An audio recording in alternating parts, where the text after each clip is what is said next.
तरह विभाजित हो जाए उसे हम सम संख्या कहते हैं। जैसे में 2, 4, 6, 8, 10, 12, 14, 16, 18, 20, 22, 24 इत्यादि जितना ये संख्या है। जैसे देखिए ये आपका पूर्णांक संख्या क्या हो जाएगा, माइनस में हो जाएगा, माइनस में हो जाएगा, प्लस में हो जाएगा, शून्य इत्यादि, ये पूर्णांक संख्या हो गया। अब हम बता रहे थे आप लोग को सम संख्या, वे संख्या जो 2 से कट जाए उसे सम संख्या कहते हैं। जैसे में आपका हो जाएगा 2, 4, 6, 8, 10, 12 etc, ये सभी संख्या आपका क्या हो जाएगा, सम संख्या यानी इवन नंबर हो जाएगा। फिर देखिए यानी वे संख्या जो 2 से कट जाए सम संख्या है। अगला आपका 5वां नंबर पर दे दिया कि ओड नंबर किसे कहते हैं, ओड नंबर यानी कि विषम संख्या। विषम संख्या ये सम संख्या के उल्टा है, ये 2 से कट सकता है लेकिन विषम संख्या 2 से नहीं कट सकता है।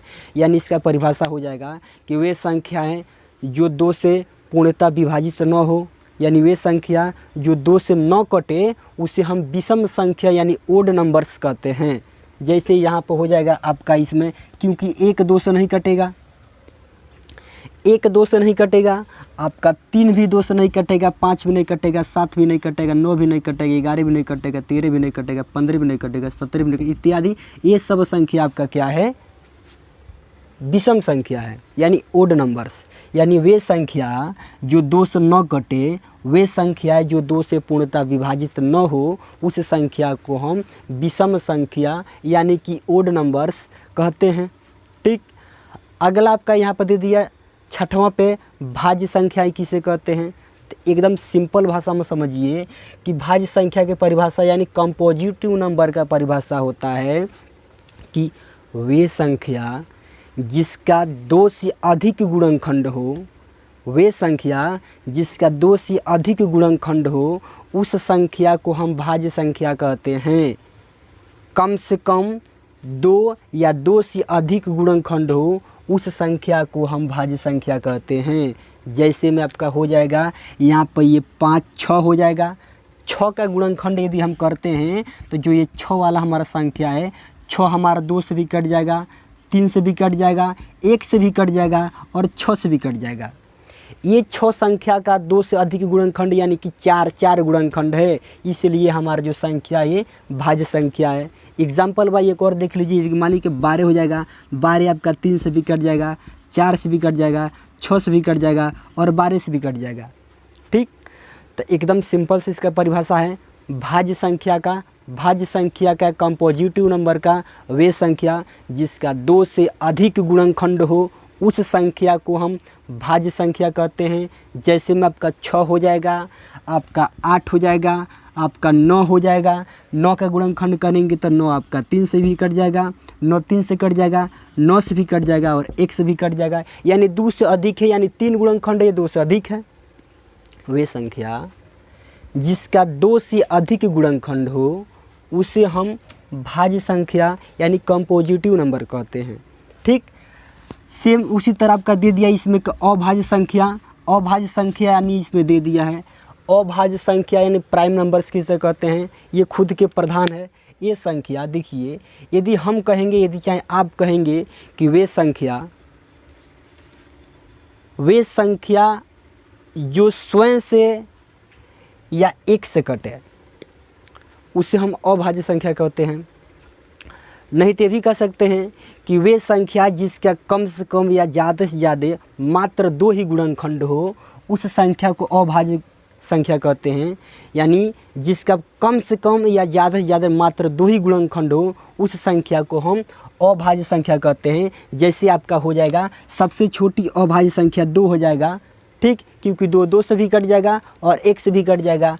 3 हो जाएगा, 5 हो जाएगा, 7 हो जाएगा, आपका 11 हो जाएगा। 9 नहीं होगा क्योंकि 9 का गुणनखंड तो आपका 3 हो जाएगा, क्योंकि 9 से भी कट जाएगा, 3 से भी कट जाएगा और 1 से भी कट जाएगा। हमने आपको क्या बताया कि वे संख्या जिसका मात्र 2 ही गुणनखंड हो, वे संख्या जिसका मात्र 2 गुणनखंड हो, ना 2 से अधिक हो ना 2 से कम हो, मात्र 2 ही गुणनखंड हो, उस संख्या को प्राइम नंबर्स यानी अभाज्य संख्या कहते हैं। ठीक, 3 से कटेगा, नहीं तो 1 से कटेगा, 5 से कटेगा, नहीं तो 1 से कटेगा। सबका जितना संख्या से जितना नंबर्स यहाँ पर लिखा गया है, ये सब संख्या कि तो स्वयं से कटेगा, नहीं तो एक से कटेगा। इस सब का गुणनखंड 2 ही है। ठीक, तो यानी फिर समझ लीजिए वे संख्या जिसका कम से कम या ज़्यादा से ज़्यादा मात्र 2 ही गुणनखंड हो उसे हम अभाज्य संख्या कहते हैं। अगला इसमें दे दिया है कि 100 अभाज्य संख्या किसे कहते हैं। It is very symbols. ये दे दिया है कि 100 अभाज्य संख्या किसे कहते हैं, को प्राइम्स नंबर्स। देखिए हमने बताया अभाज्य संख्या में एक संख्या के कम से कम 2 या ज़्यादा से ज़्यादा 2 गुणनखंड हो, ये हमने बता दिया आपका अभाज्य संख्या। लेकिन 100 अभाज्य संख्या में कि 2 संख्याओं का मसप यानी HCF 1 हो, यानी 2 संख्याओं का HCF 1 हो तो उस संख्या को हम 100 अभाज्य संख्या कहते हैं, यानी को प्राइम्स नंबर कहते हैं। जैसे में देख लीजिए आपका 1 हो गया और 3 हो गया, इन दोनों का यदि हम HCF निकालते हैं, यदि HCF निकालते हैं तो 1 ही होगा। यानी 2 संख्याओं का मसप HCF 1 हो तो उसे हम 100 अभाज्य संख्या कहते हैं। जैसे देख लीजिए कि यहाँ पे 5 हो जाएगा और 13 हो जाएगा, 5 13 का HCF निकालेंगे तो आपका 1 ही होगा। 5 13 का HCF निकाला जाए तो आपका मान लीजिए कि 20 हो जाएगा और यहाँ पे 21 हो जाएगा, 20 21 का मसप निकाला जाएगा तो इसका मसप भी आपका HCF 1 ही होगा। 2 संख्याओं का HCF निकालिए 1 होगा तो समझ जाइए संख्या आपका कौन सी संख्या है, 100 अभाज्य संख्या है। जैसे मान लीजिए कि 5 हो गया और ये 10 हो गया, 5 10 का यदि मसप निकालेंगे तो 5 होगा, इसलिए यह हमारा 100 अभाज्य संख्या नहीं है।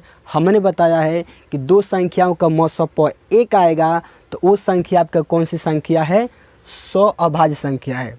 जैसे में यहाँ पर लिखा जा सकता है, जैसे में यहाँ पे 100 अभाज्य संख्या में 1, 3 हो जाएगा, ये दोनों का मसप 1 होगा। 7, 5 हो जाएगा, इसका मसप आपका 1 ही होगा। 9, 13 हो जाएगा, उसके बाद से 13, 17 हो जाएगा। इस सभी का मसप निकाला जाएगा तो 1 ही होगा। यानी वे संख्या जिसका HCF 1 हो उस संख्या को हम 100 अभाज्य संख्या कहते हैं। ठीक, अगला हमने पॉइंट बनाया है कि परिमेय संख्या किसे कहते हैं, इन रेशनल नंबर किसे कहते हैं।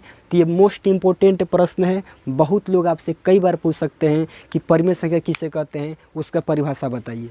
तो सबसे पहले एक आसान भाषा में समझ लीजिए कि जिस संख्या को हम बाटे के रूप में लिख सकते हैं, जिस संख्या को हम बाटा के रूप में प्रदर्शित कर सकते हैं उस संख्या को परिमेय संख्या कहते हैं। ठीक, ये हो जाएगा। नहीं तो एक और परिभाषा इसका हो जाएगा कि वे संख्याएं जिसको P/Q के रूप में हम व्यक्त कर सकते हैं, जबकि किसी भी परिस्थिति में Q का मान 0 के बराबर न हो तो उस संख्या को हम परिमेय संख्या कहते हैं। जैसे में आपका यहाँ पर हो जाएगा 1 2 3 5/7 हो जाएगा, -3/2 हो जाएगा, ये तीसरी, यानी सभी संख्या आपका परिमेय संख्या है। यदि हम इसको चाहें तो P/Q के रूप में लिख सकते हैं। अब होता है P/Q क्या होता है, जैसे कि जो ऊपर हमारा मान दिया है ये हमारा P और नीचे Q, ये तो हमारा 3 P का मान हो जाएगा और नीचे जो 2 दिया है Q का मान हो जाएगा, यानी ये बाटा के रूप में डिनोट कर रहा है, यानी हमारा परिमेय संख्या है। कभी कभी आपने कई भी सवाल को हल किया होगा आप कहेंगे कि ये बाटे के रूप में नहीं है, 1 हो गया, 2 हो गया, 3 हो गया, तो बाटे के रूप में नहीं है, ये परिमेय संख्या नहीं होगा। लेकिन देखिए कभी आपने भिन्न का जोड़ घटाव पढ़ा होगा, जैसे मान लीजिए कि प्लस हो गया, 3/5 हो गया, तो इसका हमको हर को सही करने के लिए, आसान करने के लिए इसके नीचे हम 1 मान लेते हैं, तो फिर तो बाटे के रूप में हो गया।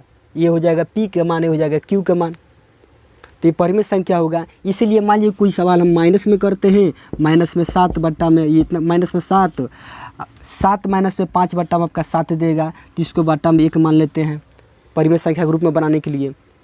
यानी ये आपका सभी संख्या जितना लिखा गया है ये सब परिमेय संख्या है। वे संख्या जिसे हम बटे के रूप में लिख सकते हैं उसे हम परिमेय संख्या कहते हैं। देखिए जैसे कि इसमें अनेक एग्जाम्पल उदाहरण हो जाएंगे। देखिए ये आपका परिमेय संख्या हो जाएगा जिसे हम P/Q के रूप में लिख सकते हैं, जो Q के मान 0 के बराबर नहीं होगा। ठीक, अगला इसमें दिया है पॉइंट में आपका यहाँ पे अपरिमेय संख्या।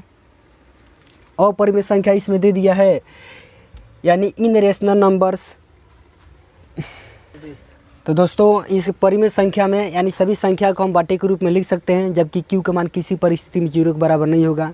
अब बता देखिए यहाँ पे अपरिमेय संख्या यानी इन लिखा है, इरेशनल नंबर किसे कहते हैं, एकदम इसका अपोजिट हो जाएगा। वे संख्या जिसे हम p बाई क्यू के रूप में नहीं लिख सकते हैं उसे अपरिमेय संख्या कहते हैं। इसमें सभी मान अंदर रूप में आएगा। जैसे मान लीजिए कि इसमें हो जाएगा आपका कड़ी में हो जाएगा 2, कड़ी में हो जाएगा 3, अंडर रूट में आपका हो जाएगा 5। ये सभी संख्या आपका क्या हो जाएगी, ये सभी संख्या अपरिमेय संख्या है।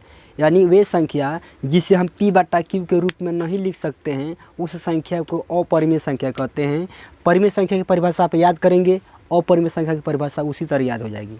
जैसे परिमेय संख्या की परिभाषा में क्या होता है, यानी वे संख्या जिसे हम p बटा क्यू के रूप में लिख सकते हैं, और इसमें अपरिमेय संख्या है। अपरिमेय संख्या में किसी भी संख्या को p बटा क्यू के रूप में नहीं लिख सकते हैं। अगला इसमें दिया है कि पूर्ण वर्ग संख्या किसे कहते हैं। तो आपने पिछले क्लास में पढ़े होंगे वर्ग, वर्गमूल, घनमूल पढ़े होंगे, तो उसमें पूर्ण घन संख्या, पूर्ण वर्ग संख्या इसके बारे में बताया गया होगा। इसमें बताया गया कि पूर्ण वर्ग संख्या किसे कहते हैं, तो यानी वे संख्या जो पूर्ण वर्ग हो। जैसे कि जो 4 संख्या वो पूर्ण वर्ग है, क्योंकि 4 का वर्गमूल निकाला जाए तो 2 हो जाएगा। 9 संख्या जो है वो पूर्ण वर्ग है, क्योंकि उसका वर्गमूल हम निकालेंगे तो 3 हो जाएगा। 16 हो जाएगा, 16 पूर्ण वर्ग है, क्योंकि उसका वर्गमूल निकाला जाएगा तो 4 हो जाएगा। तो यानी इसमें कहने का मतलब ये है कि पूर्ण वर्ग संख्या वे संख्या है जिसका वर्गमूल पूर्ण रूप से निकाला जा सके। जैसे में एग्जाम्पल में आपका हो जाएगा, इसका 1 भी हो जाएगा, क्योंकि 1 का वर्गमूल निकाल सकते हैं हम, 1 का वर्गमूल 1 ही हो जाएगा। अगला इसका 4 हो जाएगा, 4 का वर्गमूल 2 हो जाएगा। 9 हो जाएगा, 9 का वर्गमूल आपका हो जाएगा 3, उसका बस 16 हो जाएगा, 25 हो जाएगा, 36 हो जाएगा, उसका बस 49 हो जाएगा, 64 हो जाएगा, 81 हो जाएगा। कि आप पूर्ण वर्ग संख्या है, इसका वर्गमूल आसानी से निकाला जा सकता है। ठीक, फिर समझिए इसका परिभाषा। पूर्ण वर्ग संख्या की वे संख्याएं जिसका पूर्ण रूप से वर्गमूल निकाला जा सके उसे हम पूर्ण वर्ग संख्याएं कहते हैं।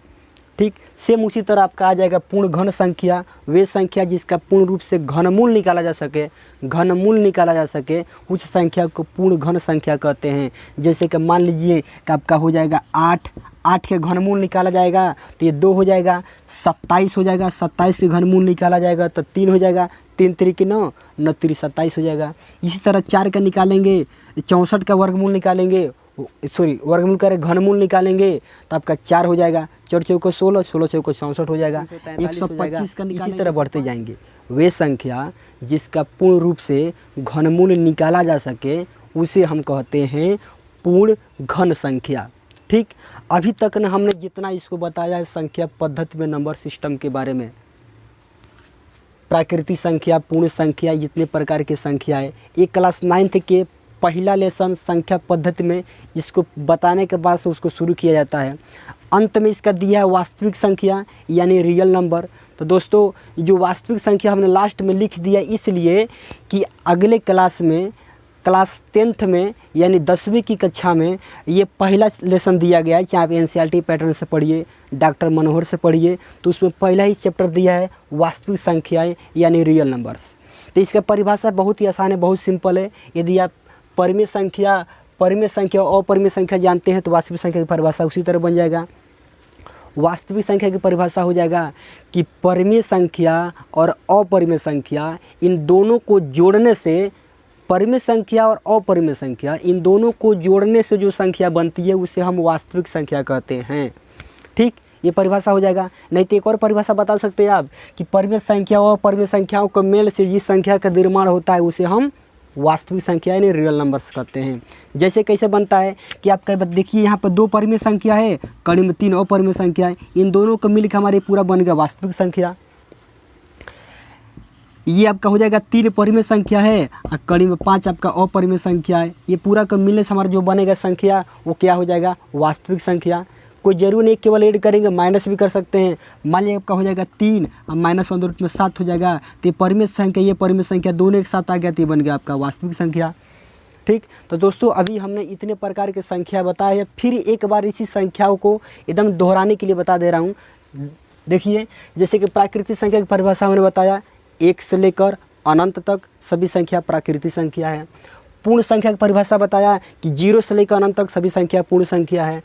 पूर्णांक की परिभाषा मैंने बताया कि जिस संख्या को संख्या रेखा पर निरूपित किया जा सकता है उसे हम कहते हैं पूर्णांक संख्या। सम संख्या वे संख्या है जो 2 से पूर्णतः विभाजित हो जाए। विषम संख्या वे संख्या है जो 2 से पूर्णतः विभाजित न हो। अगला आप कह दीजिए भाज्य संख्या के पर बताए थे, भाज्य संख्या वे संख्या जिसका अभाज्य गुणनखंड 2 से अधिक हो उसे हम कहते हैं भाज्य संख्या है। अभाज्य संख्या में वे संख्या जिसका कम से कम और ज़्यादा से ज़्यादा मात्र 2 ही गुणनखंड हो। जिसका मात्र 2 ही गुणनखंड हो ना, उसी को हम कहते हैं अभाज्य संख्या। कि तो स्वयं से कटेगा, नहीं तो 1 से कटेगा। अगर आपका दे दिया है 100 अभाज्य संख्या किसे कहते हैं, तो 100 अभाज्य संख्या की परिभाषा हमने बताया है कि 2 संख्याओं का मौसप यानी महत्तम समापवर्तक निकालेंगे तो 1 ही आएगा, तो उसे हम कहते हैं 100 अभाज्य संख्या को प्राइम नंबर्स। 2 संख्याओं का HCF निकालेंगे, यदि उसका HCF 1 आता है तो उस संख्या को हम कहेंगे को प्राइम नंबर्स यानी 100 अभाज्य संख्या।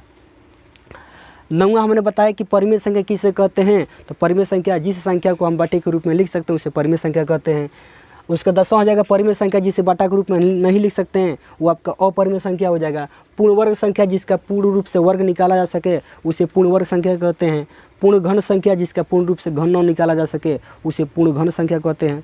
ठीक, पूर्ण घन संख्या जिसका पूर्ण रूप से वो घनमूल निकाला जा सके उसे पूर्ण घन संख्या कहते हैं। वास्तविक संख्या तभी जस्ट बताएं कि परिमेय संख्या और अपरिमेय संख्या इन दोनों को मिलाने से जो संख्या बनती है उसे हम कहते हैं रियल नंबर्स यानी वास्तविक संख्या।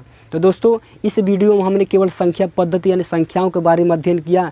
तो इसके संख्या पद्धति में सभी संख्या को बारे में अध्ययन कर लिए। अगले वीडियो में क्लास 9 का जो संख्या पद्धति जो चैप्टर है एक्सरसाइज 1A उसमें जितने प्रकार के सवाल दिए गए हैं उसको पढ़ा जाएगा। तो दोस्तों बने रहिए मेरे साथ। धन्यवाद।